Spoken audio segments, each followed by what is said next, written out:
Salve pessoal! Hoje nós acompanhamos completos absurdos por parte do telejornal RJTV, primeira edição da Rede Globo, e eu vou reagir aqui, pelo menos poder desabafar diante de tamanha canalice que nós acompanhamos no dia de hoje. Primeiro, vamos recuperar a matéria desse mesmo RJTV do sábado, 2 dias atrás, dia 7 de agosto. Vamos ouvir.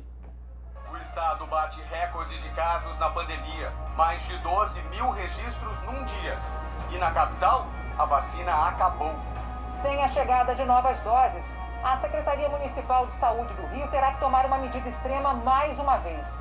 Interromper a aplicação da primeira dose aqui na cidade a partir da próxima segunda-feira. O ministro da Saúde promete aumentar o envio de doses, mas não diz quantas nem quando. Ou seja, nós sabemos, né, as recomendações sanitárias que apontavam questão do distanciamento, uso de máscara, higienização por meio de álcool em gel, mas a gente sabia que é a vacinação que pode caminhar para salvar as nossas vidas e garantir um processo completo de imunização diante do coronavírus. E aí qual é o quadro, qual é o cenário? A vacinação não tem andado com a devida velocidade. A gente ainda não tem o conjunto da população vacinada. Esse é o quadro no estado do Rio de Janeiro, que inclusive voltou a ter uma quantidade significativa de mortes registradas em um dia, de casos, perdão. Isso foi no sábado. Agora vamos para o dia de hoje ouvir a matéria que aconteceu também nesse RJTV na parte da tarde. Corpo de bombeiro passou, vamos voltar. De novo, sem aula. De novo, os alunos do estado já estão cansados desse vai, não vai no aprendizado. E enquanto as escolas ficam fechadas, quem depende da aula online tem uma avaliação pronta, viu? Na ponta da língua. Nota 0. Bom, a chamada é: escolas estaduais de 36 cidades só terão atividades na internet. Em caixa alta, aulas suspensas. Primeiro, as aulas não estão suspensas. Se estão acontecendo de forma virtual, por meio de atividades remotas, atividades não presenciais, as aulas continuam. Há limites totais. Os próprios trabalhadores e trabalhadoras da educação sempre disseram: educação é olho no olho, a gente precisa desse contato no cotidiano. Agora, diante de um cenário de pandemia que a gente não tem o devido processo de vacinação, qual é a solução? Jogar todo mundo para as escolas? Fazer das escolas também o processo da imunidade de rebanho? Então, assim, a gente precisa de uma adaptação para lidar com esse cenário e não ter mais casos e, consequentemente, também mais mortes. Há limites, nós reconhecemos, é horrível dar aula online, é péssimo, é limitador, mas é o mínimo que nós podemos fazer para não termos mais mortes e para também minimizarmos os impactos da ausência de aulas presenciais nesse contexto. Vamos continuar. São agora 9 horas da manhã. Agora é a Suzana. Aluna ali no ponto de ônibus. Eu conversei com ela não quer gravar entrevista, tá com vergonha, mas ela tá no 3º ano do ensino médio dessa escola estadual, aqui na Penha. Capital do Rio. Ponto de ônibus, indo embora. Cuja vacinação vai parar. Ela chegou aqui hoje, ela não sabia e não está tendo aula. Aqui, ó.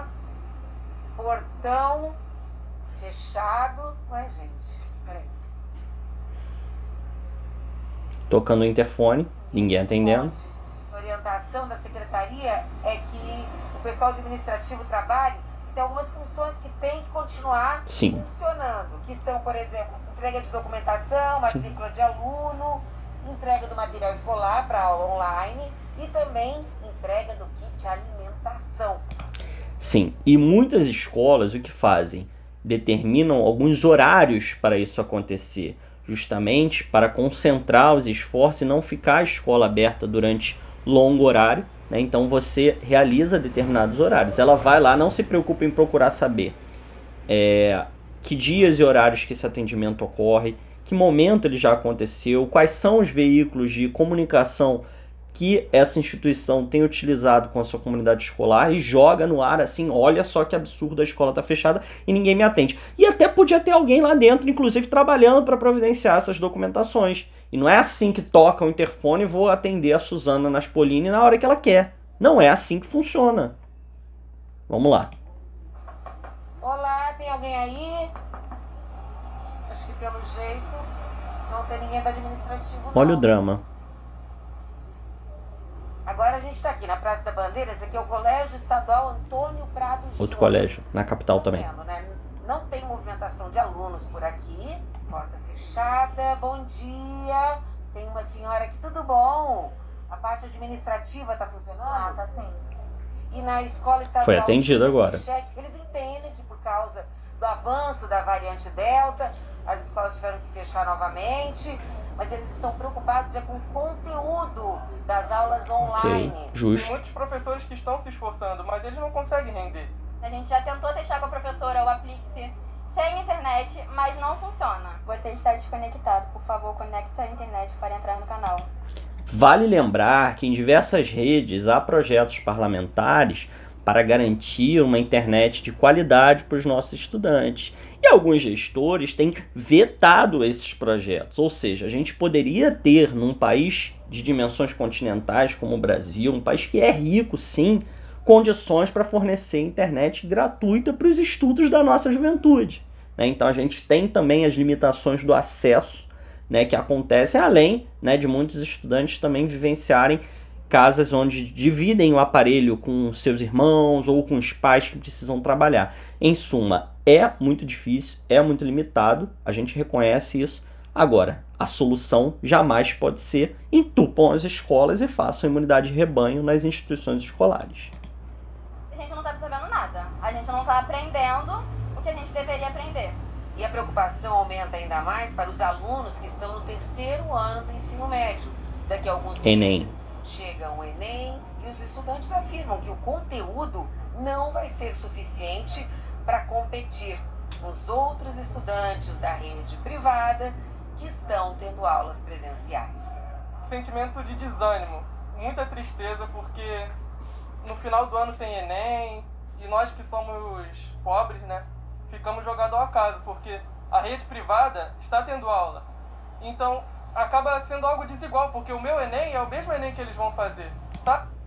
Conteudismo, primeiro ponto. Segundo, meritocracia. A gente sabe que a realidade da educação brasileira é desigual, é uma realidade excludente. Ela não fornece as devidas condições, a devida quantidade de vagas para a nossa juventude poder estudar e futuramente trabalhar. É um processo extremamente desigual e esse processo precisa ser combatido nas raízes, fornecendo educação pública gratuita de qualidade para os filhos e filhas da classe trabalhadora desse país. Inclusive, qual deveria ser a solução? Não um vestibular excludente meritocrático, mas o acesso universal para o conjunto da nossa juventude. Sabe? Como é que eu vou ficar? Como é que eu fico? Como é que elas ficam? Como é que meus amigos ficam? Boa pergunta. A Secretaria de Estado de Educação disse que o Colégio Estadual Heitor Lira funciona das 10 da manhã às 3 da tarde e das 6 da tarde às 8 da noite. E que está com as inscrições abertas para quem precisar receber o kit alimentação. E sobre as aulas remotas e a qualidade do ensino, a Secretaria disse que o aplicativo Aplique-se tem mais de 6.000 materiais pedagógicos, como videoaulas, podcasts e orientações de estudo. Mas você viu aí, Acabou de ver o que o aluno disse sobre esse aplicativo. Edmilson Ávila. Ou seja, a gente tem as limitações também dos próprios aplicativos, Esse do Estado, inclusive, eu não conheço, não trabalho mais na rede estadual. Mas a gente vê como a iniciativa privada também quer abocanhar a qualquer custo os procedimentos. Então a gente tem limitações, precisam ser contextualizadas e melhoradas. Agora, o oposto a esse cenário que a Rede Globo está propondo é o quê? Vamos voltar às aulas presenciais mesmo sem o devido processo de vacinação? Agora vamos ouvir a continuidade dessa matéria criminosa por parte da fala do âncora Edmilson Ávila. Realmente, é o que o aluno falou ali. Eu fico em desvantagem, total desvantagem. Com base em quê? O que fundamentou essa decisão de fechar mais uma vez as escolas? Ariana, essa reportagem da Suzana Naspolini é um primor, porque ouviu os alunos. Algo que a Secretaria Estadual de Educação não está conseguindo fazer. O que a aluna disse? Já testei com o meu professor, não funciona esse aplicativo. O que o outro disse ali? Eu estou ficando para trás. Vamos ouvir os estudantes, então? O que os estudantes precisam? Passe livre, precisam de bibliotecas equipadas, precisam de apoio para participar de atividades culturais, precisam de apoio para participar de atividades esportivas. Vamos ouvir a juventude, vamos ouvir o que os estudantes têm a dizer e apresentar como proposta. Agora, para isso a gente precisa de quê? De investimento público, para melhoria das condições de estudo e de permanência também para esses estudantes nas redes públicas. E agora falando no caso da rede pública estadual do Rio de Janeiro. Todos sabem disso, menos a Secretaria, que está atrasada. A Secretaria de Educação, ela está usando um decreto antigo, gente. O decreto é o seguinte, então isso aqui é a Secretaria de Saúde que faz. Então diz o seguinte, olha, nós vamos mudando o estágio. Se você tiver menos leitos, mais contágio, mais mortes, a gente muda de cor. Quando muda de cor para vermelho, o que é que faz? Você suspende a aula presencial. Só que isso foi feito lá atrás, em abril, gente. Lá em abril... Ou seja, o Edmilson está trazendo que esse decreto é antigo e agora não teria justificativa para a suspensão das aulas presenciais. Ou seja, dá teu jeito, professor, dá teu jeito, professora. Usa só a máscara e o álcool em gel, não precisa esperar a sua vacinação, seu processo de imunização estar completo, não. E para a juventude também, é pobre, vai para a escola, se vira aí nos 30. Os alunos, os professores ainda não estavam vacinados, a gente tinha uma quantidade maior de leitos. Hoje em dia nós temos menos leitos, então é mais fácil ficar vermelho. Você fica vermelho com mais facilidade agora, porque os leitos foram... Genocida. Rede Globo defendendo uma posição genocida. Destinados a outras doenças. O fato é que a Secretaria precisa se atualizar. A própria Secretaria diz o seguinte, que neste momento nós temos, olha só, 94% dos profissionais vacinados com a primeira dose e mais 43% com a segunda dose. Não, agora baixou um espírito Bolsonaro lá. Como é que nós temos 94% de vacinados com a primeira dose e mais 40 e tantos por cento vacinado com as duas doses? Que cálculo é esse? Que tem mais de 100 e tantos por cento de professores. Ora, Edmilson, acho que quem precisa voltar para a escola para fazer uns cálculos aí, entender um pouco de percentual é você. Porque tá dando mole aí também. Faltou as suas aulinhas? Foi, meu filho? Veja como a Secretaria precisa se atualizar. Então você não pode... Opa, chegou aqui o parâmetro do decreto lá de abril, então eu vou suspender todas as aulas. Não é bem assim. Precisa ter, neste momento, uma compreensão. E ouvir os alunos. Olha só, eles estão ficando para trás. É engraçado, eles ouviram meia dúzia de alunos, uma rede que tem dezenas, talvez centenas de milhares, e usam essa peculiaridade como a generalização da rede. Será que os estudantes querem mesmo se submeter a esse cenário de encarar ônibus lotado, de encarar um processo de aulas presenciais sem a devida vacinação, tanto própria quanto dos seus familiares também? Vamos ouvir também os que não estavam na reportagem. Não podem ficar para trás. É isso que vale para a Secretaria. A Secretaria me disse agora que amanhã tem uma reunião com a Secretaria de Saúde para discutir este mapa. Tava na hora, né? Passou da hora, né? Edmilson, volta já já. Ou seja, tivemos hoje... É impressionante, porque 2 dias atrás, esse mesmo telejornal criticava a possível paralisação do processo de vacinação no estado do Rio de Janeiro e também, né, com um número significativo na própria capital. E aí hoje, 2 dias depois, faz uma matéria totalmente espetaculosa, mentirosa, uma matéria irresponsável, tentando inclusive julgar, né, os trabalhadores e trabalhadoras da educação por não darem as suas aulas presenciais, num cenário em que a gente não tem metade dessa população, desses trabalhadores e trabalhadoras da educação, vacinados e vacinadas com a segunda dose.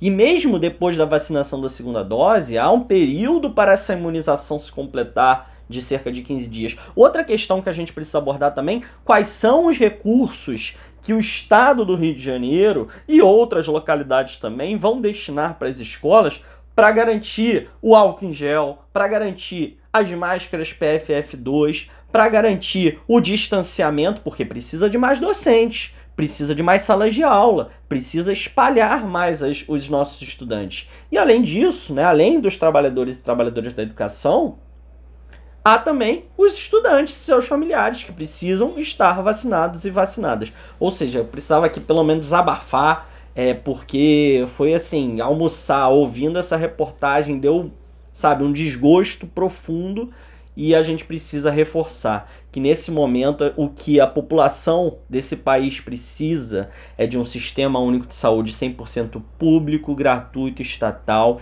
vacina no braço, comida no prato, condições de biossegurança para as aulas presenciais poderem retornar e também fora todos esses corruptos que estão aí usufruindo dos recursos públicos para benefício próprio e também para defender os interesses de uma pequena parcela dominante desse país que se enriqueceu durante esse período de pandemia. Portanto, fora Bolsonaro, fora todos esses governantes que estão aí de acordo com os interesses de uma parcela dominante. E aula presencial só com vacina para todos e todas.